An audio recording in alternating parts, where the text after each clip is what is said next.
আমি বাইকটা দাঁড়িয়ে আছে তাই একটু পাশে ওই গুলছে ভিতরে একটু লাইট ভেতরে ঢুকবো ওখানে নামিয়ে দেবেন হ্যাঁ আমি এলাম। আচ্ছা এসো।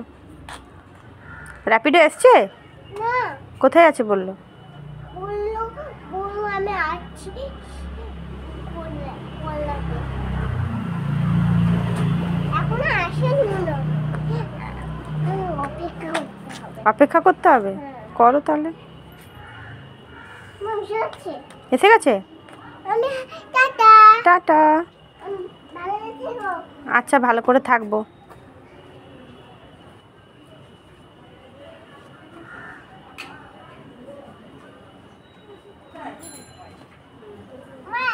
হুম, এখন ওটা আসেনি। অটো এখন আসেনি? অনেক দেরি হবে। আচ্ছা।